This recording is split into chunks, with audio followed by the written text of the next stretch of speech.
સુરેન્દ્રનગરમાં કોલસાની ખાણ વધુ એકવાર મોતની ખાણ સાબિત થઈ છે. કોલસો કાઢવા માટે જિલેટીન બ્લાસ્ટ કરાયો હતો.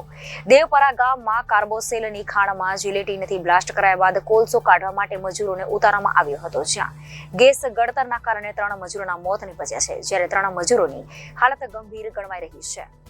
સુરેન્દ્રનગર જિલ્લામાં ધમધમતી ગેરકાયદેસર કોલસાની ખાણ વધુ એકવાર ગરીબ મજૂરો માટે મોતની ખાણ સાબિત થઈ છે. મૂળી તાલુકામાં કૂવો ખોદતી સમયે ભેગડ ધસી પડતા 3 મજૂરોના મોત થયા છે.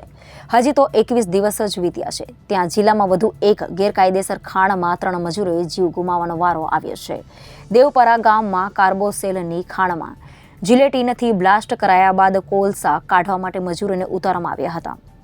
ગેસ ગળતરના કારણે 3 મજૂરોના મોત નીપજ્યા છે, જ્યારે 3 મજૂરોની હાલત ગંભીર ગણવામાં આવી રહી છે.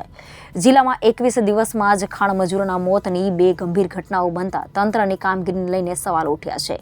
કલેક્ટરે કહ્યું કે ગેરકાયદેસર કામ કરતા એક પણ વ્યક્તિને બક્ષવામાં નહીં આવે. સુરેન્દ્રનગર જિલ્લાના દેવપરામાં ચાલી રહેલા કાર્બોસેલના ગેરકાયદેસર ખનન માટે ખાણમાં જિલેટીનથી બ્લાસ્ટ કરાયો હતો. ત્યારબાદ રાજસ્થાનના મજૂરોને કોલસો કાઢવા માટે ખાણમાં ઉતારવામાં આવ્યા હતા. જિલેટીનના બ્લાસ્ટના કારણે ખાણમાં ગેસ ગળતર થવાના કારણે 6 મજૂરો ઢળી પડ્યા હતા, જેમાંથી 3ના મોત નીપજ્યા હતા, જ્યારે 3 મજૂરોને ગંભીર હાલતમાં સારવાર માટે ખસેડવામાં આવ્યા હતા.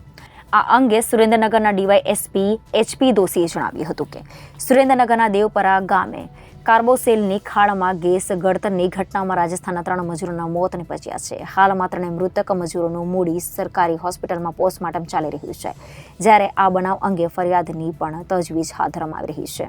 જિલ્લાના મૂળી પોલીસ સ્ટેશન વિસ્તારમાં મૂળી તાલુકાના વગડિયા ગામની પાછળ એક દેવપરા ગામ આવેલ છે. તે દેવપરા ગામના સીમ વિસ્તારમાં આજે એક બનાવ એવો બનેલ છે કે હાલ ઘણા સમયથી કલેક્ટરશ્રી દ્વારા, સુરેન્દ્રનગરના કલેક્ટરશ્રી દ્વારા તથા ખાણ ખનીજ દ્વારા જે ગેરકાયદેસર કામો થતા હોય છે, માઇનિંગના, કોલસા કાઢવાના, તેવા ખાડાઓ બૂરવાની એક ઝુંબેશ ચાલુ છે. દેવપરા ગામે પણ આ ઝુંબેશના ભાગરૂપે ઘણા ખાડાઓ બૂરી દેવામાં આવે છે. ગઈકાલથી જ આ ખાડાઓમાંથી કોઈ એક ખાડામાં ત્યાંના કોઈ પણ ઈસમો દ્વારા ગેરકાયદેસર રીતે તેમાં ફરીથી ખાડો જે છે તેની માટી કાઢવાનું ચાલુ હતું.